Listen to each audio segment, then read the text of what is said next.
Josh Appel's a broadcaster nationally for the NFL on Sports USA. He will be on the call this weekend for Oronde Gadsden II and the Chargers, who play the Jacksonville Jaguars. Hope he plays. Yeah, I don't know if OG's going to be playing or not. He's day-to-day. He's got the thigh bruise, but kind of exciting to be on the call for that, for Josh Appel. Where's that? Is that in Jacksonville or is that in L.A.? It's in Jacksonville. I wish I haven't been to L.A. in a few years for a game at that stadium. I wish I was going, but no, it's up in Jacksonville. Supposed to be a great stadium, That right? stadium's the nicest thing I've been in. Yeah. Let's talk about the Dolphins here. Could you believe? Because what I asked, who we have on yesterday? Perk. Yeah, Chris Perkins, and I was like, "Can you believe what you witnessed? Can you believe what you saw from the Dolphins against the Bills on Sunday? Did you think, not that they weren't capable of that in a game, but did you think coming off the Baltimore game, the Greer firing, did you think that was possible against Buffalo? I thought beating Buffalo was possible because they have come pretty close to beating the Bills the last couple of years. We just saw it. It was almost the same situation where the Dolphins were coming off of that horrible loss in week 1 to the Colts. They blew the game at the end to the Patriots. They were Devon Achane foot out of bounds away from winning that game. And then we're thinking, all right, well, that's blowout, demoralizing loss. Now you're going on the road to Buffalo where you never win.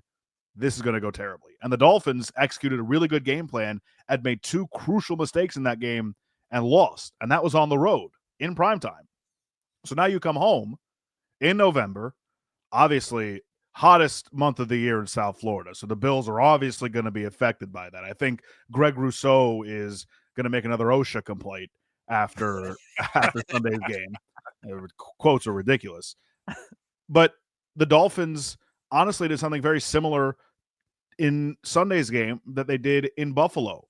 They had a good game plan, but the difference, aside from the timeout and the false start before the game even started, they didn't make any mistakes that came at crucial times and in crucial situations. The 2 picks that Tua threw, third down, I know we can debate about the validity of an arm punt, but they were arm punts, and one of them, there was a penalty on the return, so they started inside the 15. The other one was early enough in the game.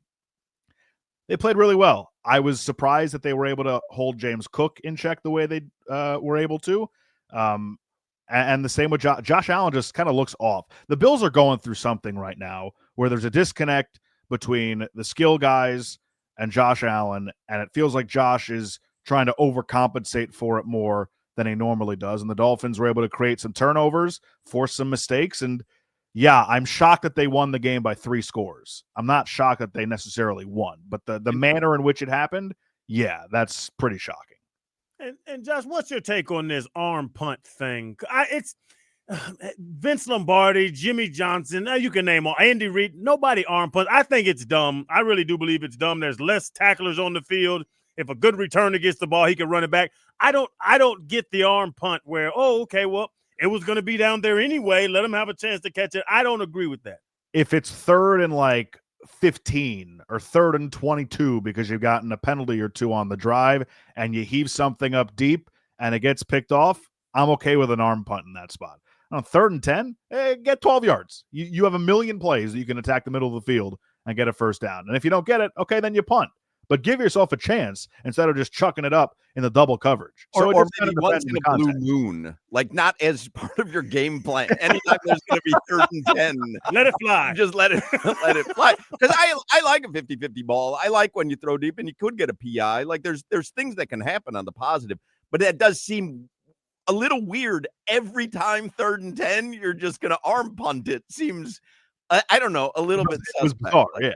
Yeah, run a draw, and I'm not a fan of running a draw, but I'm not a fan of running a draw. But maybe lull them into the sense of complacency with the arm punt a couple times, then run a draw.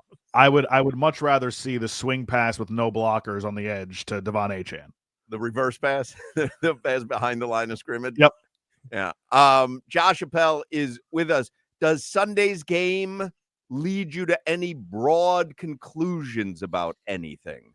Or do you just say, hey, the team's not as bad as they've looked most of the season? It's some weird season that's been like a perfect storm of cataclysmic events?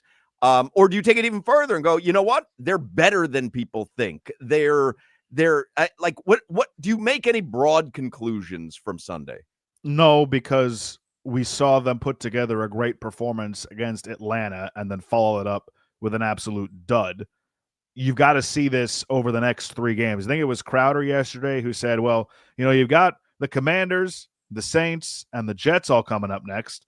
You look at that and you go, that's 3 more wins, get to 6 and 7. Well, the Dolphins also lost to Cleveland this year. Like you can't, the way the Dolphins have played this year, and they've looked fantastic at times and looked like the worst team in the league at times. It's hard to know what you're going to get on a weekly basis, especially from the quarterback position.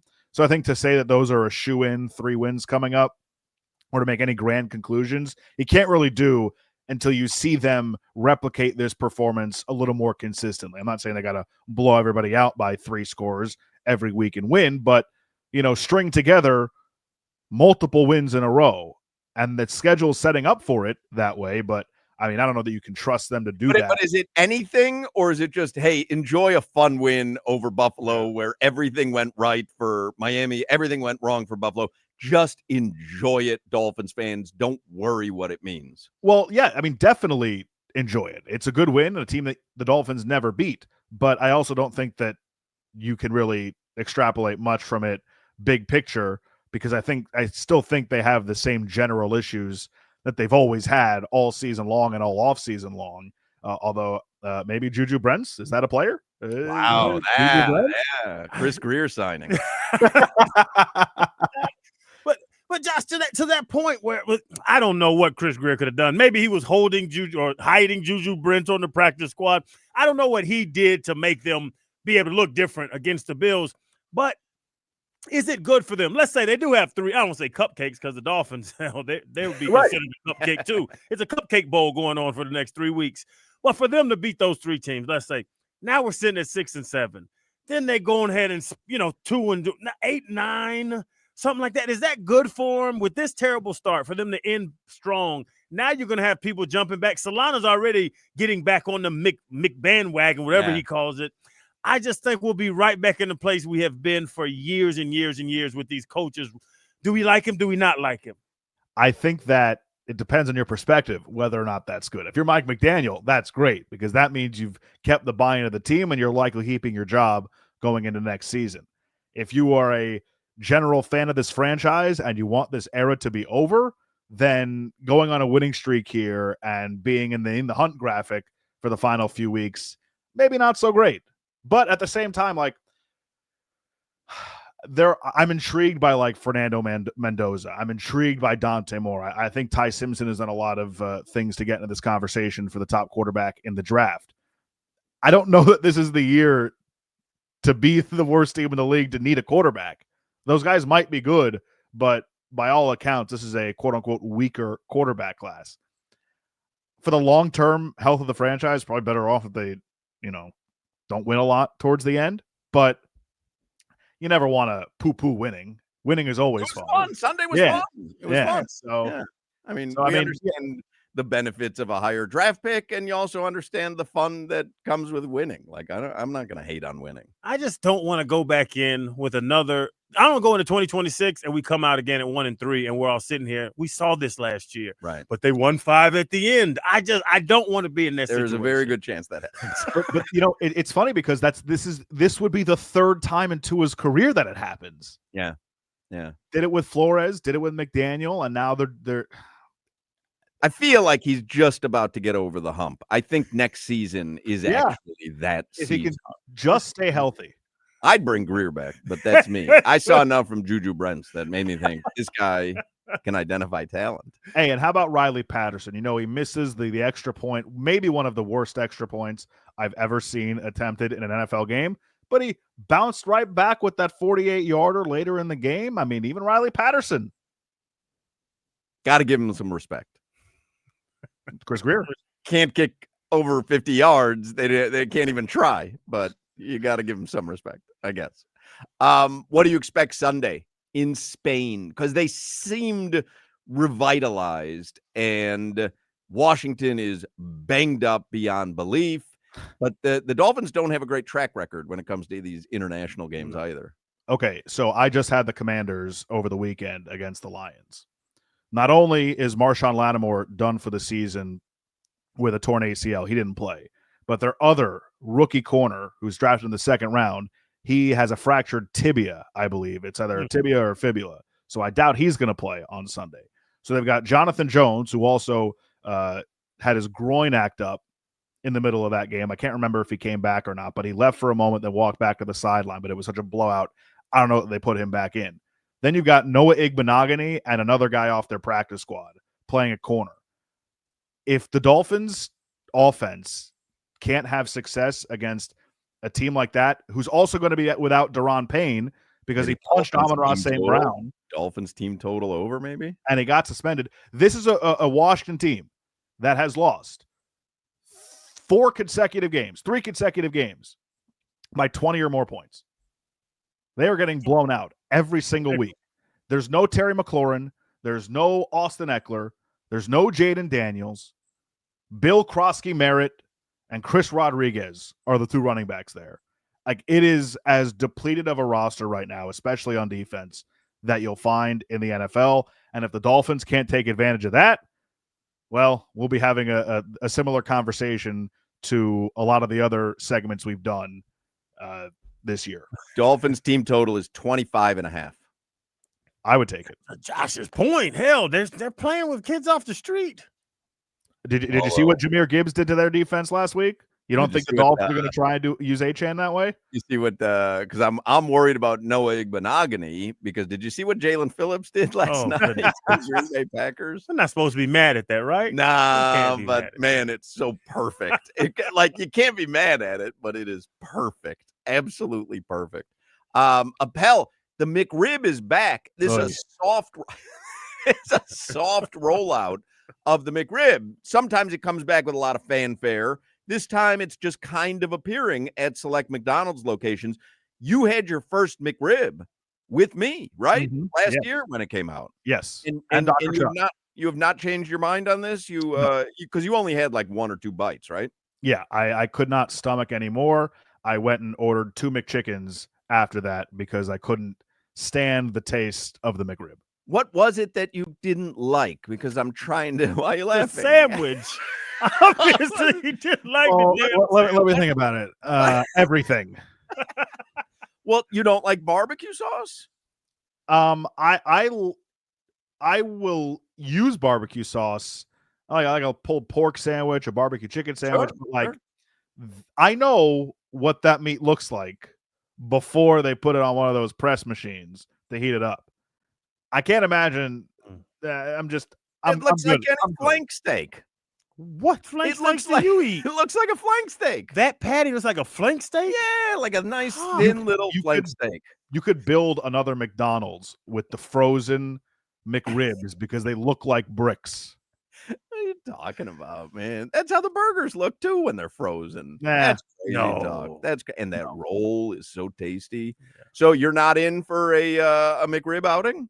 I'll join you, but I won't eat a McRib. Well, no, if we do a McRib outing, this is what happened with the Hockman burger at Tucker Duke's. You're like, I ate the Hockman burger. You're like, I'm going to show up, but I'm going to get it plain, which is what Jimmy did. Happened. Well, everything on it. We know what you did, though. You took all the chili and somehow it ended up on the plate, and you said that you ate it all, but there was a big mound of chili and cheese and sour cream on your plate. The only thing on that burger I didn't get was the sour cream. That thing was packed with chili. The idea that you don't think chili would fall out of that burger after every bite is insanity. Well, we all had them, though. I saw how it fell on everybody else's plate. You ended up with more chili than what started in the burger. I don't know how that happened. He was mushing. But I can't invite him to my McRib night if he's not going to have one, right? It just doesn't seem right. I might lean more Aperol Spritz myself. How about an Aperol Spritz and a McRib? That sounds like the single worst combination in the history of meals. I don't even know. If you had to pick one, though, are you going Aperol? I don't even know you. I'd probably go Aperol, but I would say this, Hawk. The incentive for me to get an invite to the McRib outing is whether it's you, whether it's Dr. Chuck, after my one bite, you basically get another full McRib to enjoy. Oh, that is a good point. He handed me his McRib. He's like, I'm not going to eat this. And who would I would never let a McRib go to waste. I'm not eating after Appel. That's actually a good point.